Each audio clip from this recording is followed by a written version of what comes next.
No me presenté, soy Agustina Alonso, soy la coordinadora del Observatorio de Política Internacional, junto con mi compañera, que ahora también se va a presentar ella, y va a presentar a la invitada del día de hoy.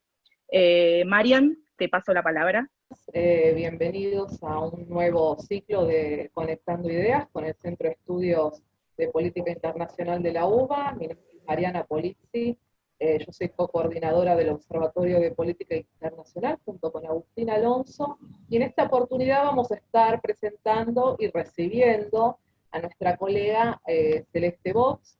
Ella es licenciada en Ciencias Políticas y Relaciones Internacionales de la Universidad Católica de La Plata, especialista en periodismo económico de la Universidad Nacional de La Plata, magíster en integración regional latinoamericana de la Universidad Nacional de La Plata, y actualmente se desempeña como docente e investigadora de nuestra Facultad de Ciencias Sociales de la Universidad de Buenos Aires. Ella es especialista en información pública, en tecnología y en Big Data, que es nuestra charla que nos compete en el día de hoy. Así que la recibimos. Celeste, ¿cómo estás?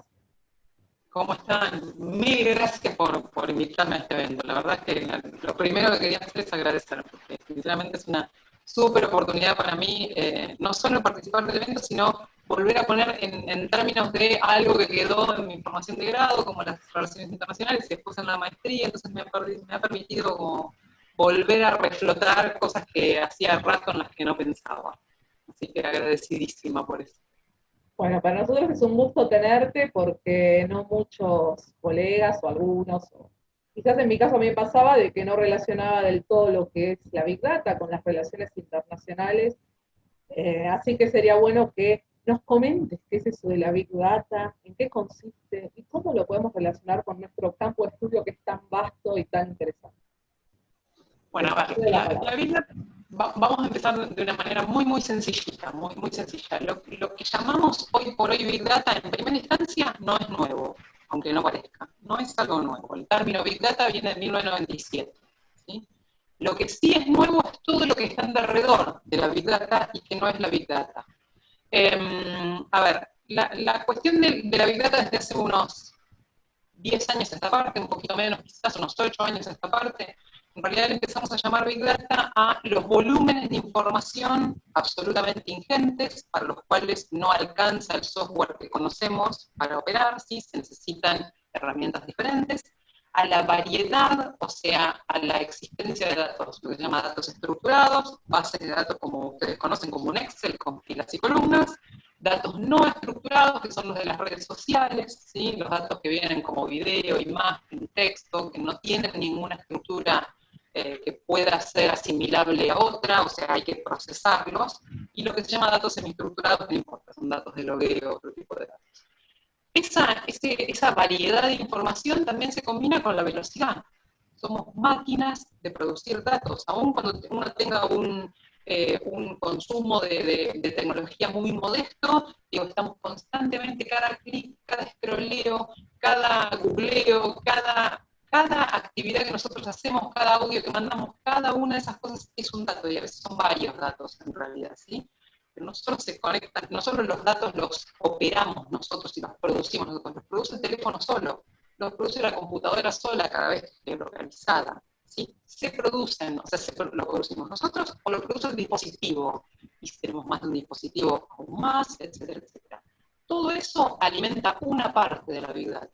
La otra parte de la Big Data son, por ejemplo, lo que se recaba por sensores. Los celulares que ustedes tienen por lo menos 10 sensores, por lo menos un celular básico.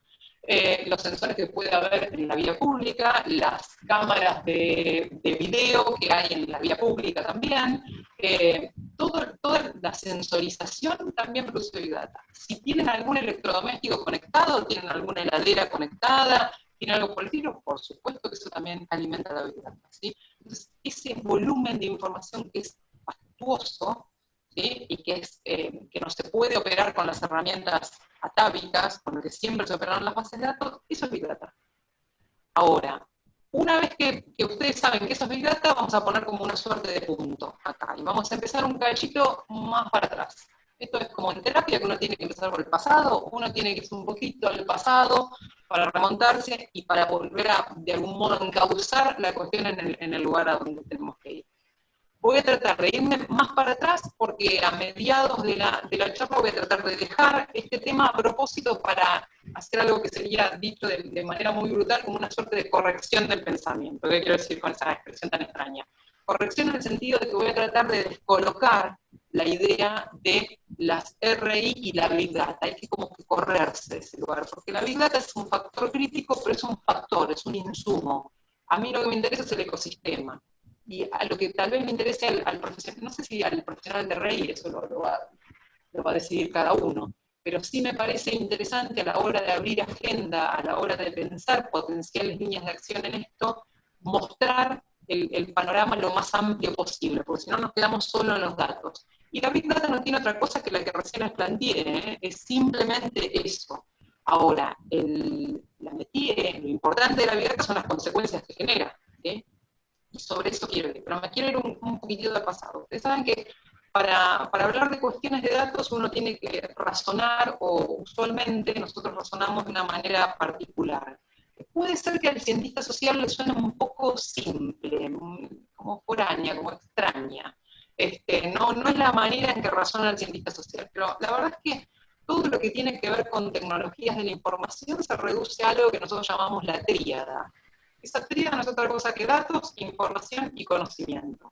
Aunque nosotros usemos en el lenguaje natural muchas veces eso como sinónimos, en el mundo del desarrollo informático no lo son, ¿sí? Los datos, o sea, la Big Data también, la Big Data combina dos dimensiones de eso. Los datos no son otra cosa que la unidad mínima del conocimiento. Por ejemplo, un 4, un 8, el color rojo. Ahora, eso no tiene ningún sentido. El color rojo puede ser el color rojo sangre, puede ser el color rojo de una cortina, puede ser el color rojo de una remera o de una bandera. No tiene ningún sentido. Cuando nosotros le agregamos algo más, cuando les dije que el rojo era rojo sangre o rojo bandera, ahí ya es información. Porque yo estoy contextualizando algo que simplemente era un dato como tal. Vamos a suponer que ustedes siempre usan el mismo ejemplo, vamos a suponer que dejo un papelito en la mesa y en ese papelito está escrito el número 84. Y ustedes vienen después, encuentran un papelito que dice 84, lo interpretan, pero no saben a qué se refiere ese papelito que dice 84. Ahora, resulta que yo soy futuróloga y ese era el número que sale en la quiniela en la próxima jugada. Es un número interesante, puede servir para algo. Pero si ustedes no lo tienen contextualizado, no saben a qué refiere ese 84. Tal vez es un número que se olvidó a alguien, qué sé yo, es algo que se me ocurrió anotar en el momento, estaba jugando, no lo sé. ¿Sí? Entonces, cuando los datos adquieren sentido, se pasan, digamos, emigran a la dimensión informacional. Y tienen un contexto, hay otras operaciones intelectuales que los hacen más valiosos. Ahora, acá no termina la cuestión. Uno, a la hora de tener primero datos y después tener información, necesita procurarse conocimiento. El conocimiento no está en los datos y no está en la información. El conocimiento siempre es humano. Es el fenómeno en tanto y en cuanto yo convertí la información en información ejecutable. ¿Qué quiere decir eso? Que hice algo con la información. Pude tomar una decisión, por ejemplo, con una información que tiene que ver con, por ejemplo, en el ejemplo que recién les daba de la quiniela, bueno, quiere decir que yo utilicé conocimiento cuando logré que ese número, que era un 84, se transforme en el número de la quiniela y fui y jugué a la quiniela y gané, eventualmente, ¿sí? Entonces, cuando la información deviene en otra cosa, eso es conocimiento. Quiere decir que yo la mezclé con información previa mía, con algunos valores, la interpreté y encima desencadené una acción. Esto que parece como muy de escuelita, como muy conceptos muy básicos, es en realidad lo que guía el razonamiento que vamos a tener dentro de un ratito, si vamos a estar hablando de este tipo de cosas. De hecho, incluso hay varias discusiones, ¿no? Hay quien dice que la progresión no es datos, información, conocimiento, sino que es al revés. Y esto es importante para los cientistas sociales, es importante para esta charla. En realidad, la progresión, y esto es algo que es de los años recientes, es justamente al revés. Es primero el conocimiento, después la información y después los datos. ¿Por qué? Porque cuando uno va a recabar un dato, uno ya tiene un conocimiento previo. yo quiero recabar la información de una manzana porque quiero hacer una política pública que tiene que ver con ese territorio, con esa manzana. Bueno, ¿por qué fui a esa manzana? Porque yo ya tengo un conocimiento que me dice que ahí hay información valiosa y que tengo que recabarla para seguir usándola. Entonces hay un conocimiento previo. El dato no es lo primero que se generó y a partir del dato yo genero análisis subsiguientes. Es tal vez lo contrario, ¿sí? Pero bueno, no nos vamos a quedar acá porque eso ya sería para hablar de teoría de la información. Entonces, volviendo a la cuestión de la Big Data, dijimos que la Big Data es ese fenómeno que queda determinado por un volumen ingente de información, ingente, que está sucediendo constantemente, o sea, estamos constantemente alimentándolo, constantemente, exponencialmente haciéndolo crecer, y que tiene una velocidad constante, se genera, se genera, se genera, se genera. A su vez, esto que se llama las 3B de las Big Data, en realidad hay otras, hay 5B más, algunas que tienen que ver con veracidad, que tienen que ver con validez. No toda la información que se genera es información que va a ser posteriormente útil. Sí, a su vez hay un montón de cuestiones, pero no vamos a entrar en eso. El punto es que a la hora de pensar las ciencias sociales con la Big Data tenemos un salto cuantitativo, esto que les dije, algo que crece exponencialmente, pero también tenemos un salto cualitativo, y esto es lo extraño, ¿no? Se da en estas dos bivalencias el fenómeno de la Big Data, el fenómeno informacional hoy por hoy en día. Con Big Data, en términos de ciencias sociales, podemos trabajar en dos dimensiones que antes sencillamente no existían. Podemos trabajar a nivel poblacional, o sea, no necesitamos muestras. Y cuando digo no necesitamos muestras, es que antes era imposible trabajar en una población, salvo no sé, en un censo, en ese tipo de estudios, no existía la posibilidad de trabajar poblacionalmente, y por eso siempre metodológicamente nos generamos una muestra representativa. Ahora es barato trabajar con la población. Pero no solo eso, cuando trabajamos con la población, también tenemos la posibilidad de, en el mismo estudio, con la misma muestra de información, ¿sí? Con la misma porción de información, no muestra para no confundir los conceptos, podemos trabajar en el individuo. Pero no solo eso, tenemos tanta granularidad que no solo podemos trabajar a nivel poblacional, vamos a suponer toda la población argentina y también me pueden estudiar a mí, en mi casa, sino que pueden estudiar mis acciones. O sea, la Big Data me puede decir qué estaba haciendo no solo el individuo, sino el individuo a tal hora, en tal momento, georreferenciado en tal lugar. Y eso puede suceder al mismo tiempo. Podemos contar con esa información. Que contemos con información no significa que tengamos herramientas metodológicas y teóricas para, primero, comprenderla y, segundo, operar válidamente con ella. Solo tenemos por ahora información y estamos trabajando y esa información también está presionando a las ciencias sociales para trabajar en eso. Por eso muchos estudios que se hacen con Big Data no siempre salen bien, ¿sí? Big Data es diferente de verdad, son cosas diferentes, ¿sí? Ahora en un ratito vamos a hablar más de eso para no adelantar. Lo cierto es que se desdibuja algo que antes estaba escrito a fuego, ¿no? Que es la diferencia entre el campo y el laboratorio. Uno trabajaba en condiciones, tal vez nosotros no en ciencias sociales, pero nosotros sí generábamos condiciones metodológicas de laboratorio para poder operar sobre una muestra y después sí hacer inferencias acerca de la población o hacer inferencias acerca de una muestra un poquito más grande. Hoy por hoy eso no sería necesario.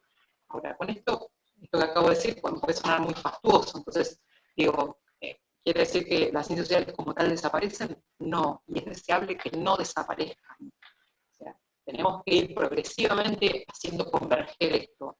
Es deseable que herramientas del pasado sigan perviviendo porque corrigen incluso algunos arrojos que suceden en la Big Data, ¿sí? Algunos avances demasiado impetuosos que nos llevan a otra cosa que a cierto fracaso. O pueden potencialmente llevar a ciertos fracasos. Antes nos quejábamos de la falta de información y era oneroso conseguirla. Hoy nos tendríamos que quejar del exceso de información. De hecho, el exceso es tan grande que alguna información la dejamos pasar, ¿sí? No la utilizamos. Ahora, ¿la podríamos utilizar? Sí, la podemos utilizar. Hay algunas cosas que han permitido que Big Data exista hoy y no hace 20 años, que hace 20 años también. A ver, el universo factual, lo que se puede datificar, lo que se puede convertir en datos, siempre fue complejo, siempre hubo muchos datos. El problema es el punto, no el problema. Digo, el punto es que podemos operar con ellos. Primero los podemos capturar de diferentes fuentes, sin alterar la fuente. O sea, podemos tomar datos y hacer como una suerte de copia y operar con ellos. Aparte de eso, los podemos limpiar las bases, podemos hacer toda la parte interna del trabajo de datos, pueden convertirlo en formatos amigables, ¿sí?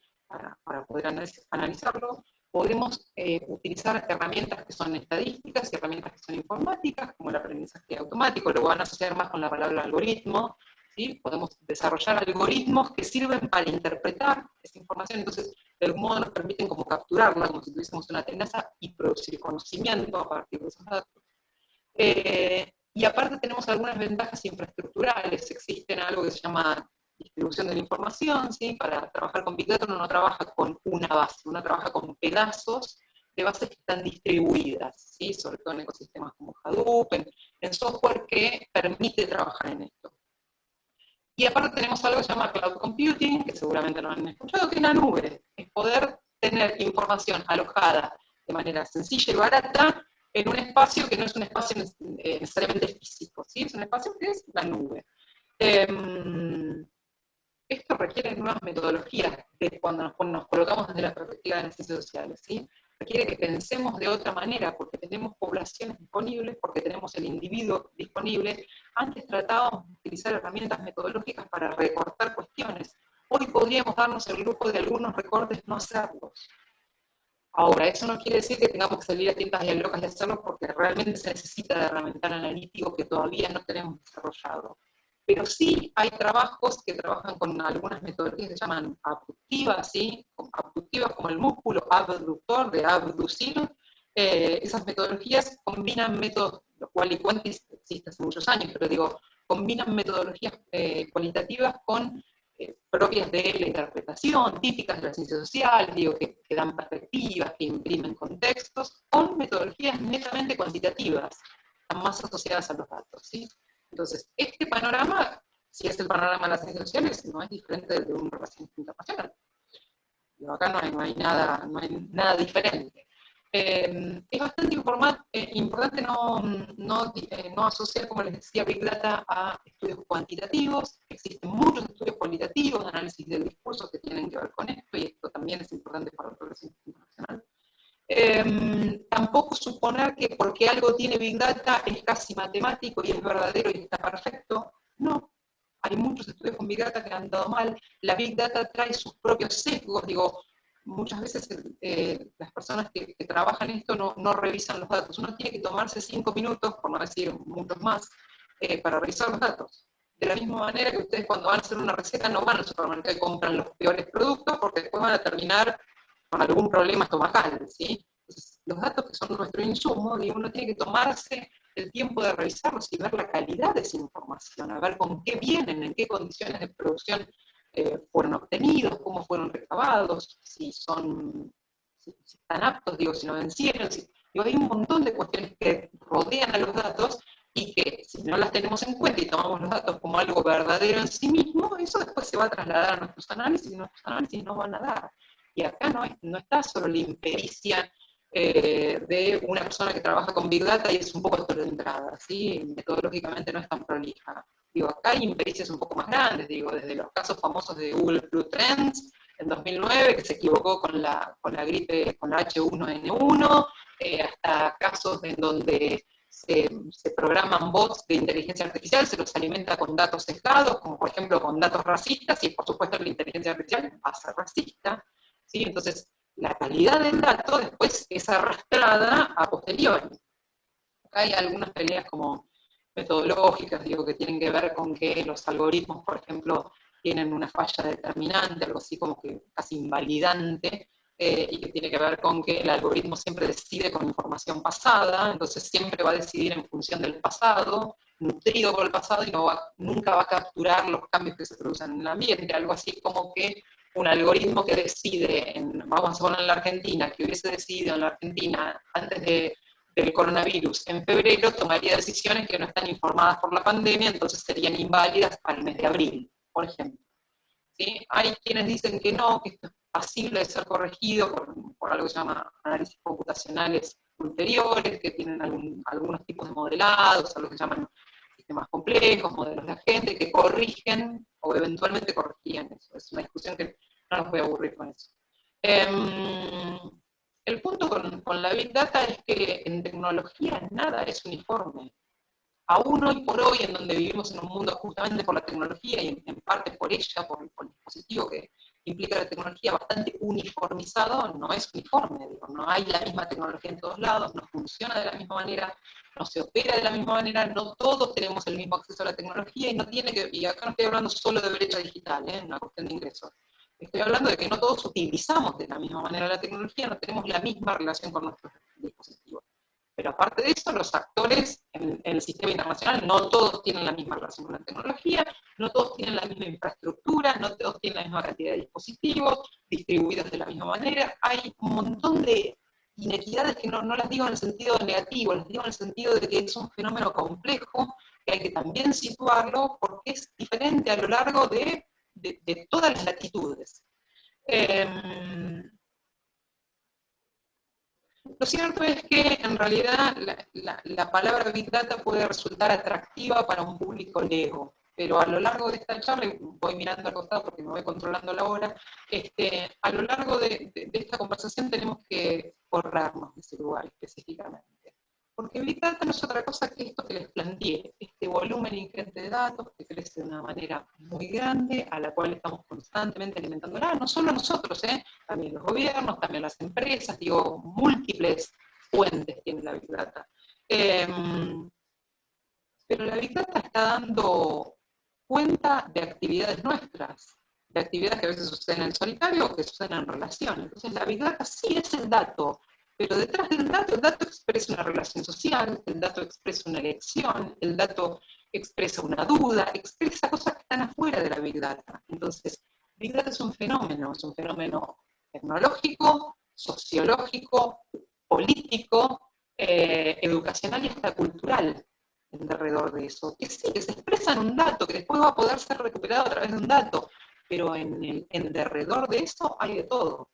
Y Big Data da cuenta de todas esas relaciones y de todas esas interacciones como tal. Entonces no podemos quedarnos solo en la cuestión del dato puro y duro, ¿sí? de la operación del dato. Lo cierto es que la Big Data también arrastra sesgos, ¿sí? Arrastra algunas cuestiones especiales que tenemos que recolectar, porque esos sesgos que arrastra, que no son los sesgos que ustedes seguramente deben haber escuchado por ahí, que hay Big Data que hay algoritmos, por ejemplo, que detectan discriminatoriamente a las personas, hay algoritmos que, por ejemplo, informan a un juez acerca de la reincidencia de un reo y, de acuerdo a lo que dice el algoritmo, alguien puede ir o no preso, digo, decisiones. No me estoy refiriendo solo a eso, me estoy refiriendo a que en realidad ya el solo hecho de hablar de Big Data es un sesgo. Por eso, a lo largo de toda esta charla, quiero en realidad irme rápido de esta cuestión. Y ahora les voy a explicar por qué no se sientan estafados, porque no, la idea no es estafar a nadie. La Big Data es un insumo crítico, pero es solo un insumo. Algo así como que les diga, para hacer una torta yo necesito harina. Es un insumo crítico, va a ser rarísimo lograr hacer una torta, bueno, al menos una torta convencional, hay tortas que se hacen sin harina. Pero digo, va a ser rarísimo sin un insumo tan importante lograr hacer una torta, ¿no? Por ahí puedo prescindir de otro ingrediente. Ahora, que sea crítico no significa que sea todo. Es una parte. Es solo una parte de algo mucho más grande, ¿sí? Entonces, eso mucho más grande, la verdad es que es un ecosistema al cual yo llamo usualmente tecnopoder, y que tiene que ver con muchas otras cosas que no son la Big Data, aun cuando la Big Data esté presente. Entonces, esto que les decía al inicio, que vamos a hacer como una suerte de corrección del pensamiento, vamos a movernos de la cuestión, literalmente, es literalmente un movimiento, como que uno gira la cabeza y ve otra cosa mágicamente, ¿sí? Y no es mágico en realidad, es que uno cambió la perspectiva, uno desencajó la cuestión de ese lugar. Voy a usar un atajo, una estrategia. Seguramente lo escucharon nombrar, y si no, lo charlamos un poquito brevemente, y después les voy a contar por qué me pongo de la nada a hablar de esto. Tiene todo que ver con este tema, pero lo estoy usando como una estrategia, y después les voy a contar por qué. Seguramente escucharon hablar de la revolución 4.0, o no, y si no, empezamos a hablar ahora. Y esto no es otra cosa que un tipo de revolución industrial, que es novísima, ¿sí? El término revolución 4.0 es del 2011. Del 2011 se inicia en Alemania, en la feria de TIC más importante, ¿sí? En Hannover, ahí se empieza a hablar de lo que es la revolución 4.0 o la última revolución industrial. Y esto no es otra cosa que la progresión de las anteriores, ¿sí? La primera a fines del siglo XVIII, hasta mediados del siglo XX, la de la máquina a vapor, la conocida clásica, la que empieza a organizar toda la cuestión laboral moderna del siglo XX. Después viene la de la segunda mitad hasta el Fordismo, en donde empieza, bueno, ahí la mayor potencia que tiene es la electricidad, digo, tenemos el ferrocarril, tenemos esas grandes innovaciones, hasta la línea de montaje y la inauguración del Fordismo que va a asignar casi 40 años del siglo XX. Y después la del 69 hasta el 80 y pico, hasta mediados del 80, que tiene que ver con la informática. Si las computadoras empiezan a ser computadoras personales, y eso es una revolución del conocimiento descomunal. ¿Sí? Imagínense que computadoras había antes, pero ocupaban una habitación, ¿sí? Tenían un poder de cómputo 1000 veces menor a cualquier móvil de los más básicos. Y en eso estamos. El problema o el asunto es que a partir del último tiempo, y a esto es a lo que voy, por eso hay que como que dejar de hablar de Big Data, se suceden, hay como, ¿vieron cuando uno dice hay como un conjunto de fatalidades que dieron lugar a algo? Bueno, es exactamente un conjunto de fatalidades, nada más que no son fatalidades, son ventajas en realidad. Un conjunto de cosas que se combinaron y dieron lugar a una cuestión. Esto sucede en la historia, pero sucede en la historia no solo en la historia en términos tecnológicos. Hay un montón de fenómenos que pueden dar lugar a movimientos sociales y a diferentes fenómenos históricos que existen de antes, pero en alguna coyuntura determinada se combinan de manera tal y dan lugar a algo diferente. Pero eran preexistentes, no es que es algo nuevo que surgió de la nada. Bueno, acá tenemos un poco esto. Imagínense que cuando hablamos de Revolución 4.0, primero vamos a mudarnos a propósito, esto va a suceder en otros ámbitos, pero vamos a mudarnos a una fábrica manufacturera. Una fábrica manufacturera que puede ser muy pequeña o puede ser una automotriz, ¿no? Que son fábricas que ya están bastante automatizadas, digo, tienen enorme cantidad de tecnología, digo, no tienen nada que envidiarles a muchos ecosistemas tecnológicos.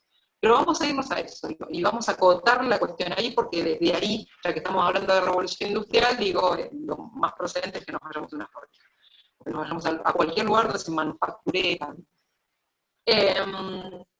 Entonces, pensando en una industria 4.0, tenemos que pensar en una fábrica, en donde si siquiera pensamos en una automotriz, pero puede ser cualquier otra, en donde se desintegran las fronteras físicas de la fábrica. Eso quiere decir que la fábrica no empieza a ser no empieza a tener compartimentos estancos en su interior, de silos, de tareas que están divididas, y tampoco empieza a ser muy diferente de otra fábrica. Tenemos que empezar a integrarla con un sector.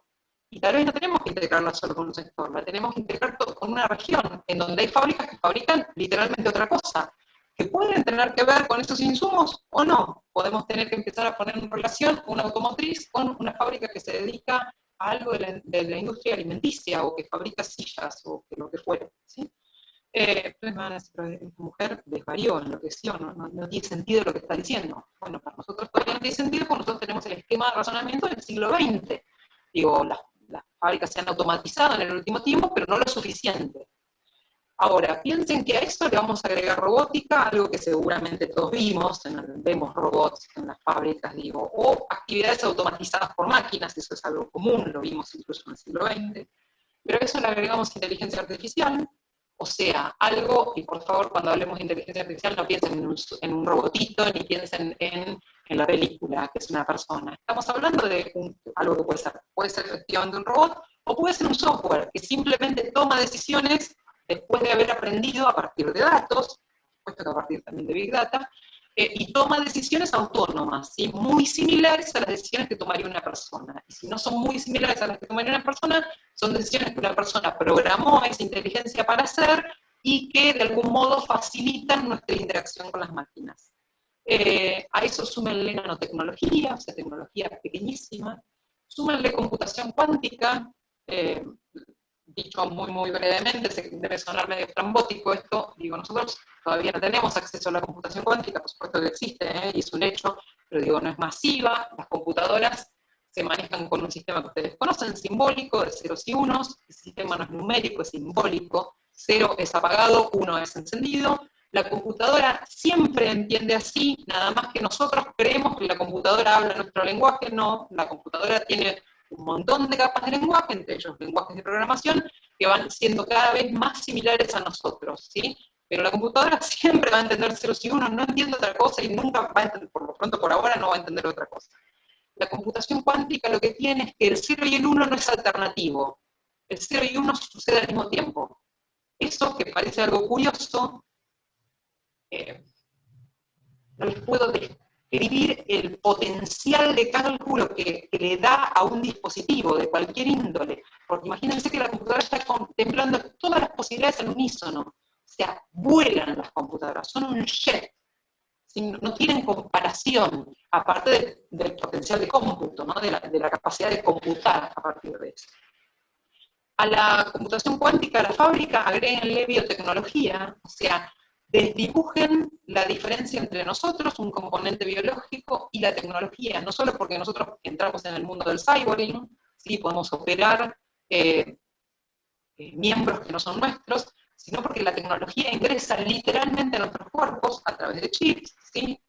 Piensen en eso, piensen que de hecho la revolución 4.0 lo que hace justamente la unión de la biología con la tecnología. Eso se empieza a hacer cada vez más gris. Agréguenle a eso Internet of Things, o sea, todo, absolutamente todo ahí conectado, todo sensoriado. Entonces el sensoriado lo que hace es replicar ese espacio físico, pero que ese espacio físico también está mandando información. Agréguenle a eso impresión 3D. Todo eso pónganlo en una fábrica. Y pónganlo en relación, pónganlo a comunicarse. La diferencia de esta revolución con respecto a las otras 3 revoluciones es que las otras 3 revoluciones provocaban un cambio en el mundo, o sea, los seres humanos habíamos inventado cosas que cambiaban nuestra relación con la naturaleza, con el afuera, con el mundo que nos rodea. Esta revolución nos cambia a nosotros, porque entra en la biología, no solo entra en los ecosistemas, no solo va a cambiar la agenda del trabajo, no solo va a cambiar muchas agendas, ¿sí? Sino que entra literalmente en el mundo biológico y el mundo tecnológico empiezan a ser menos diferentes, vamos a ponerlo en esos términos. A esto se le llama una fábrica autoconsciente. ¿Por qué? Porque esta fábrica, por ejemplo, va a tener tan sensoriada que va, por ejemplo, a detectar el desgaste de una pieza de un robot y la va a poder reponer.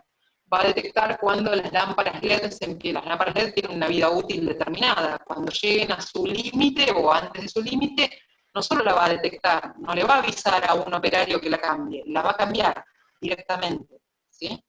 Entonces, estas fábricas autoconscientes producen de otra manera, producen cuando hay que producir, son tremendamente flexibles y sensibles al cambio, ¿sí? No producen cuando no, o sea, realizan el just in time de manera perfecta, ¿sí? Y esto es toda una dinámica, las personas ya no vamos a hacer trabajos repetitivos, no dentro de tanto tiempo, dentro de mucho menos tiempo. Esto va a reconfigurar el trabajo. Tal vez las personas no trabajemos como pensamos que hay que trabajar, no va a existir el trabajo de 9 a 5, ¿sí? No existe la línea de producción en este caso, eso lo hace un robot. Un robot que por supuesto va a estar supervisado por un ser humano, pero lo repetitivo no lo va a hacer más un ser humano, ¿sí? Esto por supuesto alimenta la Big Data, esa nube de información, pero también se nutre de la Big Data y requiere algunos otros mecanismos, ¿no? Requiere cloud, ¿sí? requiere almacenamiento en la nube, para decirlo en términos menos más llanos, requiere ciberfisicalidad, si existe el término, por esta palabra que acabo de inventar, y que tiene que ver con justamente eso, con que vamos a entrar en el mundo del cyborging, porque vamos a operar con exoesqueletos, y porque también va a haber tecnología dentro nuestro. Esto no es tan extraño. Yo tuve hace 2 años un chip implementado, digo, cada vez son más comunes, digo, esto es muy, muy sencillo. ¿Sí? En mi caso me lo puse para medir dosajes hormonales. Hoy en día todavía no es tan desarrollado, falta desarrollo, los chips se infectan, tienen algunos problemas que todavía son problemas biológicos, pero dentro de poco va a ser bastante sencillo. Ustedes conocen los chips que se utilizan con mascotas también, esto es común en otras latitudes, por acá no tanto. Se va a necesitar mucha comunidad en esta, o sea, todo va a estar interconectado y todo se va a saber, o sea, existe un máximo de transparencia que no les voy a negar que esto también puede ser panóptico, no les voy a negar la otra cara de esta cuestión. Y este tipo de fábricas avanzan en una excesiva, ya inimaginable para nosotros, customización. O sea, no va a haber la producción de remeras rojas con una rayita acá blanca en serie y hay 50 y yo me compro una, Mariana se compra otra, mi vecina se compra otra. No, la remera va a ser la remera que yo quiero, que tiene una rayita roja acá, pero una verde del otro lado, ¿sí? La customización va a ser máxima. Y también hay otros fenómenos a su interior de este tipo de fábrica, ¿no? Digo, las economías circulares, va a haber otra idea. La Revolución 4.0 es muy, muy sensible y muy consciente a nivel ambiental, lo cual me parece maravilloso. Entonces va a haber economías circulares donde exista la noción de reciclado, que ni siquiera va a ser reciclado, las partes en realidad se van a descartar las partes, solamente las partes que no sirven, muchas otras partes van a volver al circuito, ¿sí? Entonces no es necesaria esta cuestión de extracción, uso y residuo, que tiene un impacto tremendo. Acá hay también cuestiones energéticas de por medio, digo, son importantes. Entonces, imagínense una fábrica que no es administrada del todo por humanos, sino que se auto-optimiza, y que los humanos somos parte de ese ecosistema, estamos dentro de todo eso, ¿sí? ¿Para qué les cuento esto? ¿Porque quiero hacer futurología? ¿Porque los quiero deslumbrar con algo que parece más ciencia ficción que real? No, porque en realidad este ecosistema, el ecosistema de la famosa fábrica inventada, que la inventamos ahora para pensar en esto, me permite sacarles de la big data, de que estén pensando solo en datos. Me permite mostrarles un ecosistema. Esto es más grande, tiene otros componentes que se combinan. Si hablamos de Big Data, deberíamos estar constantemente hablando de algoritmos, y deberíamos estar constantemente hablando de inteligencia artificial, porque todos esos fenómenos están intermezclados. Uno no es posible sin el otro. La inteligencia artificial aumenta también porque la podemos alimentar. La lógica algorítmica los podemos producir porque tenemos datos disponibles, si no, no podríamos producir mejores algoritmos, ¿sí? Los algoritmos son alimentados por la Big Data, pero es todo una cosa y la misma, ¿sí? Vienen todas en paralelo y están ese mismo fenómeno. Entonces, para tratar de desencajarlos de eso y sacarlos solo de la Big Data, que es solo una parte de todo esto, solo una columna, me voy a esto de la Revolución 4.0, y a mí me permite empezar a trabajar con la variable de tecnopoder. La variable de tecnopoder, ni siquiera la de tecnopolítica, me permite de algún modo mostrarles que hay un ecosistema que es más grande, donde hay muchos actores que están constantemente interpenetrados por estos fenómenos, y que a su vez los reproducen, que a su vez están dando lugar a cosas por completo nuevas, que están basadas en lo viejo. Lo viejo no dejó de existir y va a existir por mucho tiempo, se va a ir reconfigurando. Entonces esto es lo que me interesaba, porque me interesaba de algún modo tratar con ustedes algunas cuestiones de cierto trabajo heurístico que he hecho en aspectos de RI, de papers de RI que trabajan la Big Data en diferentes cuestiones, que trabajan algunas cuestiones de inteligencia artificial, y quería en realidad de algún modo ponerlo sobre la mesa y ver qué nos sale. Por supuesto no vamos a resolver nada y no voy a resolver nada. La idea es simplemente plantearles la pregunta, y tienen mi contacto, todas las chicas que lo tienen, y podemos pensar a futuro esta cuestión para ulteriores o análisis, o momentos, o hasta ponernos a estudiar esto de manera tal vez más seria, tal vez podemos escribir algo o algo por el estilo, pero me parecía interesante dejarlo sobre la mesa. Hay algo que me llama mucho la atención de muchos estudios sobre RI, que tiene que ver con que conciben el ciberespacio. De hecho utilizan la palabra ciber, que es una palabra bastante perimida, es muy vieja, de una manera muy uniforme. Esto lo digo yo, no quiero comprometer a nadie, pero veo que conciben la dimensión ciber como si eso fuese algo uniforme. La verdad es que no lo es. La tecnología no es uniforme en ningún lado del globo, no es lo mismo hablar de tecnología en China que hablar en Estados Unidos, que hablar en Europa, que hablar en Latinoamérica, que hablar para China específicamente, que hablar para Alemania, para España, para Portugal, que hablar desde un organismo internacional, hablar desde sociedad civil internacional, hablar desde un Estado, o hablar de mí, que soy una señora de al lado que va a la verdulería. No es lo mismo. La tecnología no es la misma, el dispositivo tecnológico no es lo mismo en China, no es lo mismo en Estados Unidos, no es lo mismo, ¿sí? No sucede de la misma manera. Y también he encontrado bastantes como ideas que resuenan de la web como un espacio así, como una suerte de solo una mediación tecnoeconómica. La verdad es que no. La web es un espacio más complejo.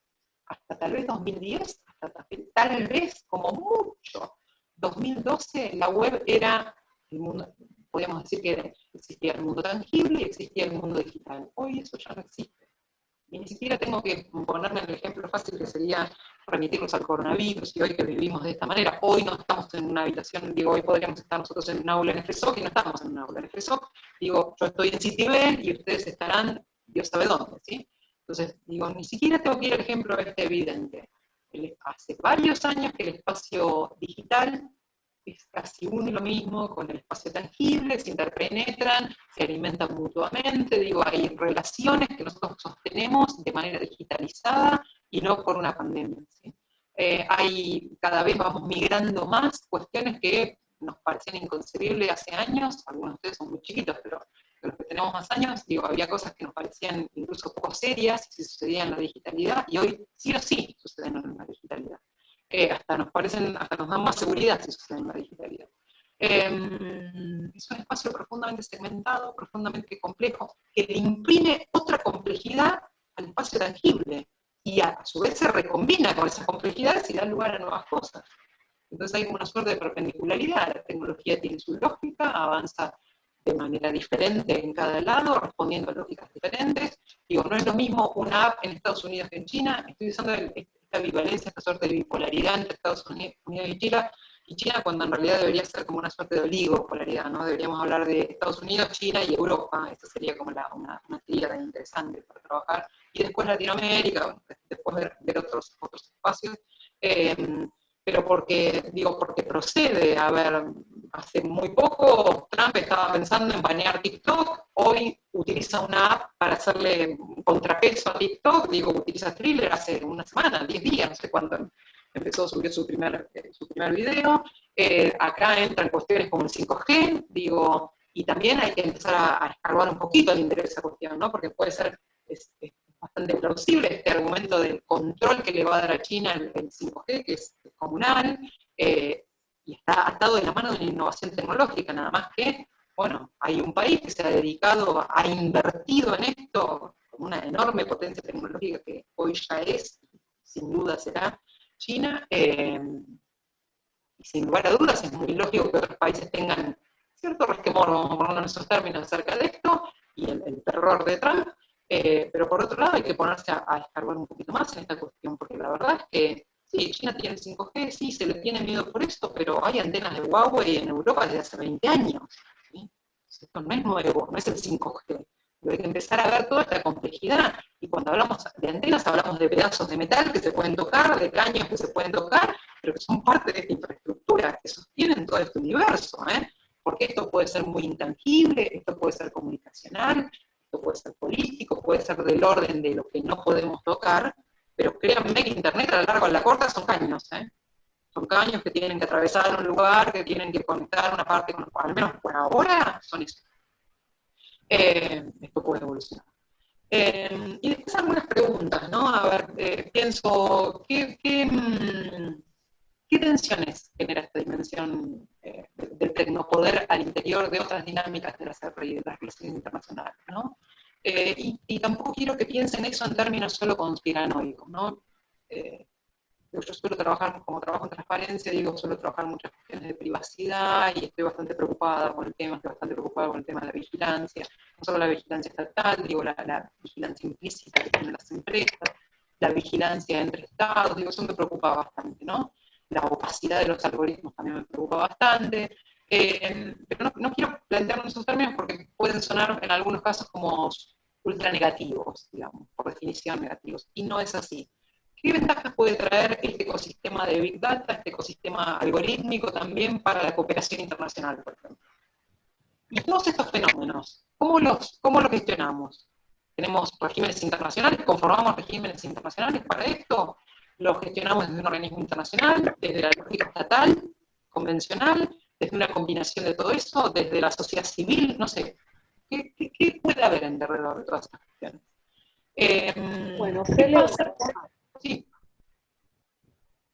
No, que justo me mencionabas lo del tema del tecnopoder y las relaciones internacionales y trayéndote a lo que vos previamente comentabas de la disputa digital en medio de la guerra comercial de China y Estados Unidos, recibimos una muy buena pregunta de Sergio Ovizzi respecto del dilema de la inteligencia artificial, ¿no? De la privacidad. ¿Qué pensás? ¿Cómo se va a encarar esta situación a futuro en cuanto al poder de las democracias, el peligro que conlleva, por ejemplo, una manipulación de la información, de la propaganda? ¿Cómo lo ves vos? Bueno, estos son como 50 preguntas en una. Muy bueno, no, lo digo halagando, o sea, me parece, digo, tiene un montón como de vectores de resolución y tal vez no los tenga, digo, tiene un montón de vectores de problemas, vamos a ponerlo en eso también. Digo, en derredor de la inteligencia artificial hay un primer problema que es la propia inteligencia artificial. Digo, es la ventaja que nos trae la inteligencia artificial como tal, el poder que le damos a la inteligencia artificial y la gestión de la inteligencia artificial. Hay un montón de cuestiones de inteligencia artificial que ya existen, que ya se podrían implementar, pero tienen limitaciones, por ejemplo, éticas, ¿sí? La inteligencia decide de otra manera, digo, implican un poder impresionante, nosotros vamos alimentando la inteligencia y la vamos haciendo más creciente. No es lo mismo la inteligencia artificial a manos de tal o cual democracia. Recuerden que la inteligencia artificial no es un robotito, estamos hablando muchas veces de software, ¿sí? La cuestión de la información y de los datos está íntimamente relacionada, y es algo que, como les decía recién, me preocupa mucho. Digo, está relacionada con cuestiones de privacidad de la información. Nosotros no estamos regulados, no estamos protegidos, por eso Europa tiene la GDPR, la normativa de datos desde el 2016, tampoco es perfecta, digo, le falta, pero al menos tiene una legislación. Digo, yo acá, si a mí alguien usa mis datos, tendré que pasar por la ley de datos personales, tendré que lograr ir a un tribunal, que el tribunal haga lugar. Digo, no estoy protegida en eso. Las compañías no están maniatadas en eso, ¿sí? A mí no me molesta que Google tenga todos sus datos. A mí lo que me molesta es que Google pueda hacer lo que sea con mis datos. ¿Sí? Si Google no pudiese hacer lo que sea con mis datos, por mí que los tenga todos. Por mí que tengo un scan de mi vida, no tengo problema. El punto es que es estar protegida por la ley. No es lo mismo este tipo de dispositivos, o sea, la combinación de grandes volúmenes de información con inteligencia artificial, con algoritmos potentes en manos de una democracia que en manos de cualquier tipo de gobierno. No vamos a entrar en la discusión de qué tipo de gobierno es, que como podría ser China, no es lo mismo. No es lo mismo como ese propio país, cualquiera sea, gestiona la inteligencia artificial para con sus conciudadanos, para con su población, que para con el afuera. Esto también tiene otras consecuencias que son extra esta pregunta. Tiene consecuencias en el sector productivo, tiene consecuencias en la economía, tiene consecuencias sociales. Digo, acá hay de todo. Todo eso, todas esas cosas, y que en realidad yo las estoy respondiendo con variables súper amplias también, son agendas de investigación. Y son agendas de investigación que podríamos compararlas entre estados, que podríamos, no sé, pensarlas a nivel regional. Digo, son diferentes unidades de análisis de RI súper interesantes para empezar a desencadenar. Más con la brecha digital y la desigualdad que vos planteaste entre regiones, justamente. Eso sin lugar a dudas, y recordemos que brecha digital no es solo ingresos. Brecha digital es el acceso a la tecnología. Por ejemplo, a ver, vamos a suponer que yo tengo una mega computadora absolutamente genial y la uso solo para anotar recetas de cocina. Eso también es brecha digital, porque yo el dispositivo no lo estoy usando. ¿Se entiende? Lo tengo, sí, me lo compré o me lo regalaron, lo que sea, pero no lo estoy usando como tal. Entonces hay múltiples brechas de diferentes índole, y no estoy entrando en otras brechas que también son brechas digitales, como por ejemplo la neutralidad de la red. Y si las compañías que nos proveen Internet, o ni siquiera las compañías, también las grandes, los 5 grandes, Facebook, Amazon, digo, empiezan a alterar los flujos de Internet, eso se llama falta de neutralidad en la red, y eso quiere decir que yo no voy a tener el mismo acceso a la información que está en la red que vas a tener vos en otro país, por ejemplo, en donde el tráfico está manejado de otra manera. Acá hay toda una discusión entre el liberalismo puro, dejar que todos los contenidos sean libres en la red, o empezar a regularlos. ¿Sí? Al empezar a regularlos, uno es como que pone sillas en un camino y uno tiene que empezar a eludirlas. Bueno, eso trae consecuencias. Por ejemplo, hacer que Facebook y que Wikipedia, incluso que es un proyecto que uno asocia con algo desinteresado, con cierta bonomía, ¿no? con cierta filantropía, sea gratuito en los celulares, digo, eso es una alteración de la neutralidad de la red, a pesar de que uno lo haga con buenas intenciones. Pues acá hay otros macrofenómenos, y la neutralidad de la red no es uniforme, no tenemos la misma red. Internet es un sistema de gobernanza de diferentes actores, que no es armónica esa gobernanza.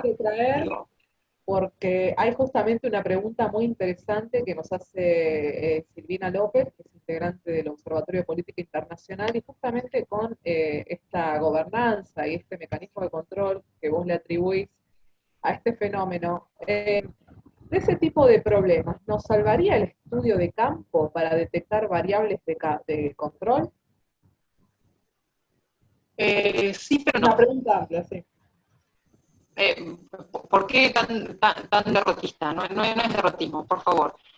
Sí, por supuesto que conocer el perfil de ese sería bastante asequible, digo, y sería súper interesante. Ahora, eso, aunque parezca mentira, son decisiones, y son decisiones que no son tan democráticas.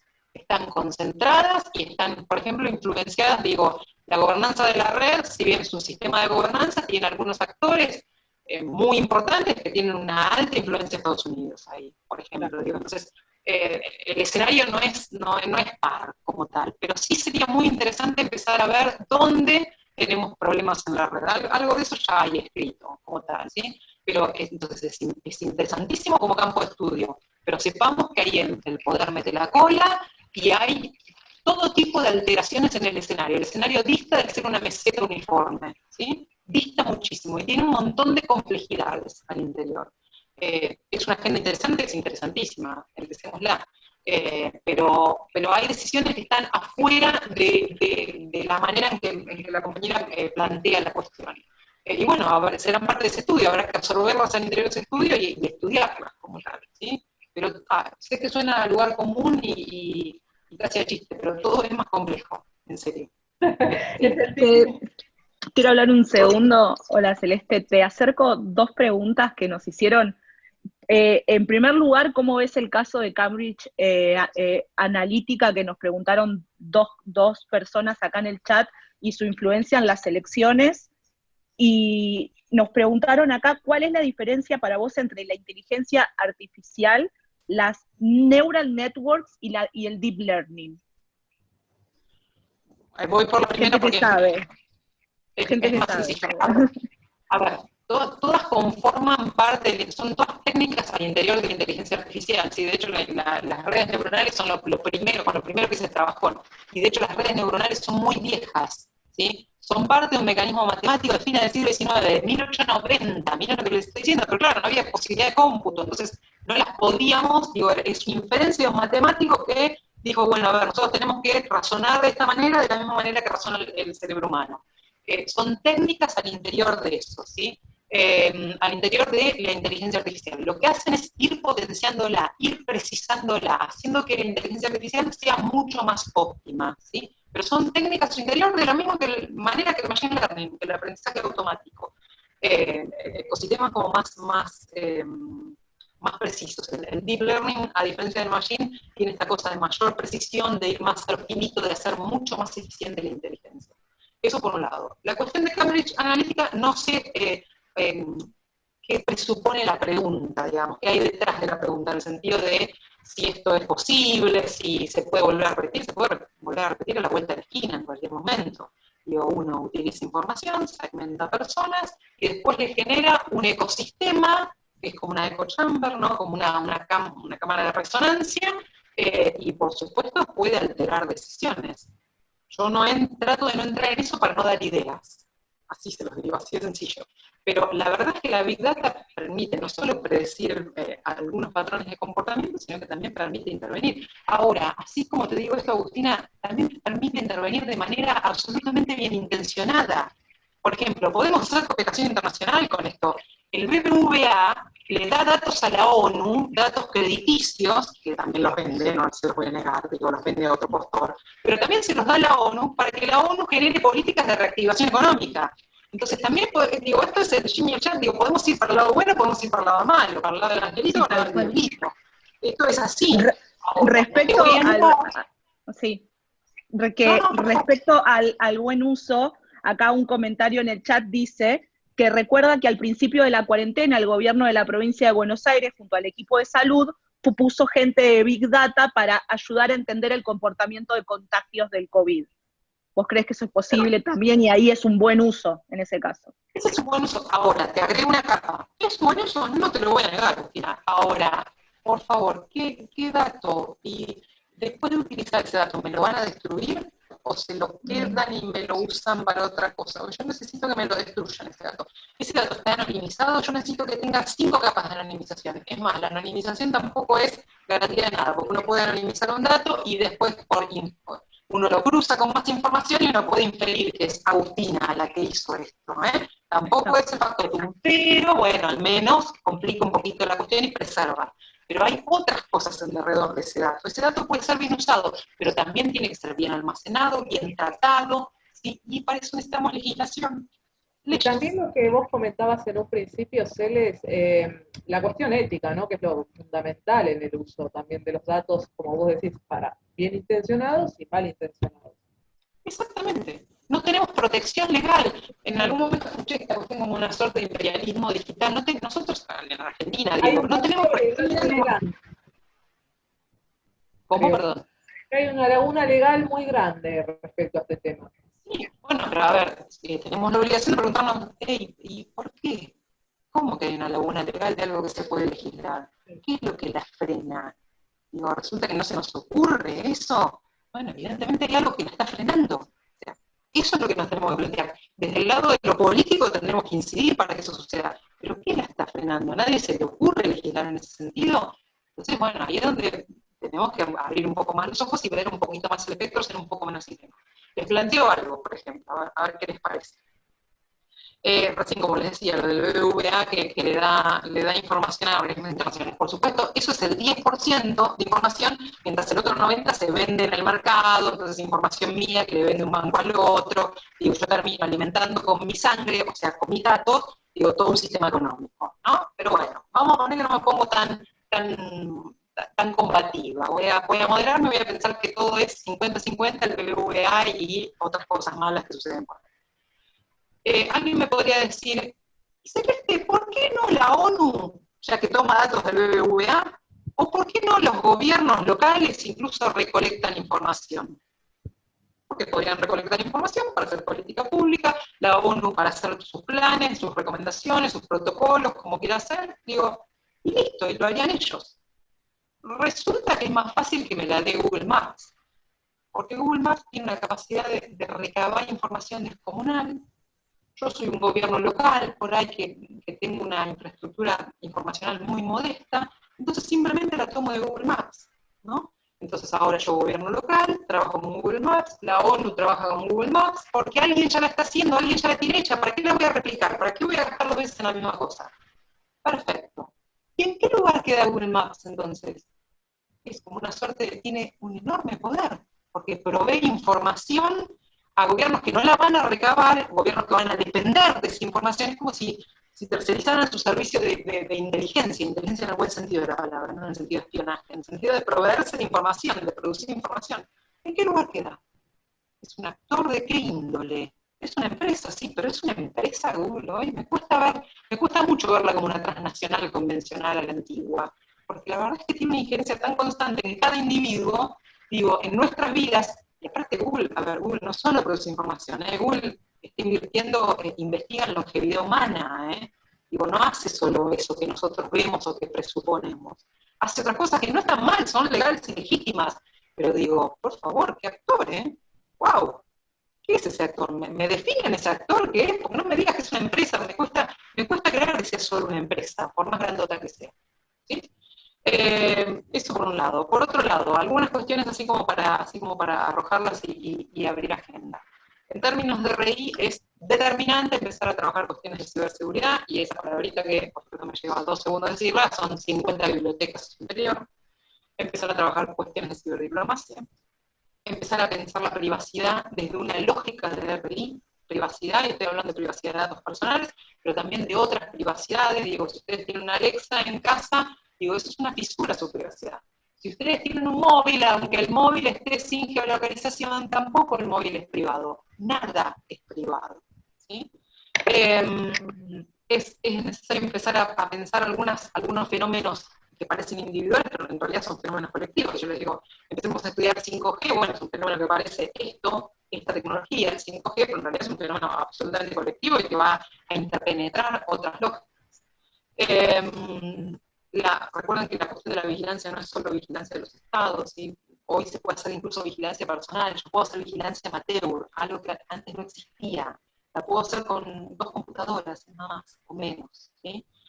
Y es un tema grave. Me parece que tampoco tenemos que ver la cuestión del Internet como cuestiones de soft power o solamente como una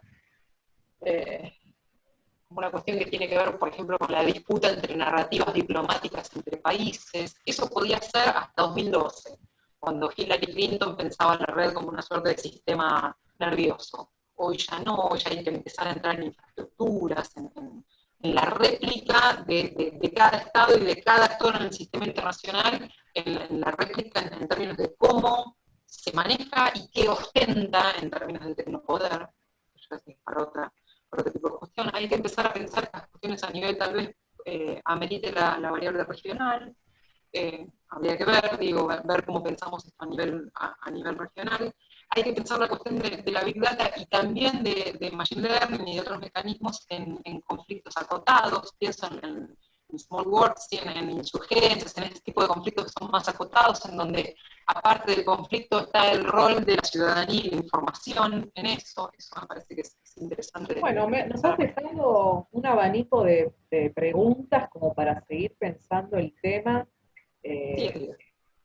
Y hay muchísimas posibilidades más que se nos ocurrirían, pero por cuestiones de tiempo y espacio, quizás esto sea acotado, pero está buenísimo como para poder seguir pensando. También las preguntas que hicieron, no sé si vos querés decir algo más, Agus, o preguntar algo más. No.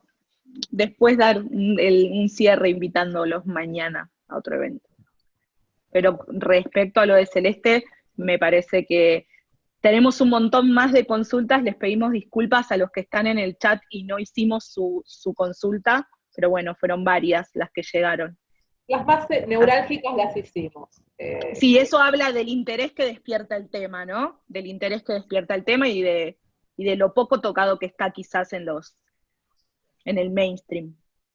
Podemos seguir a futuro, no obstante, pueden pasar mi mail, en mis redes está mi mail público, así que quedo a disposición para cualquier cosa futura, o sea, no, por favor, que no se termine acá. No, esto sería un puntapié inicial, de tip of the iceberg. Bueno, esperamos a futuro nuevas colaboraciones. Bueno, entonces damos cierre a esta charla, a esta discusión del ciclo de Conectando Ideas. Fue un placer tenerte, Celeste, la verdad que mucho conocimiento y nos sirvió mucho a nosotros como internacionalistas para seguir pensando una cuestión tan importante de la actualidad que retoma diversas aristas, como vos planteaste, de la cuestión regional, la desigualdad, la privacy y demás cuestiones. Sí, así es. Bueno, gente agradecida por el convite, en serio, muy, muy honrada, en serio. Muchas gracias. Y mañana los invitamos a otro día de Conectando Ideas y Personas, donde vamos a hablar de economía del conocimiento, las chicas del Observatorio Pertinente. Así que también a todos los que están acá y quieran participar, a las 18:30 vamos a estar también acá. Sí, los que nos consultan, vamos a subir el evento a las redes, también para Celeste, si lo quiere compartir, lo vamos a subir a nuestra página web y al Facebook. Así que estamos en este instante en Facebook también, así que vamos a subir a las redes el evento completo. Y nos vemos mañana a las 6 de la tarde en otro Conectando Ideas y Personas por el CEPI. Excelente la charla de hoy, ¿eh?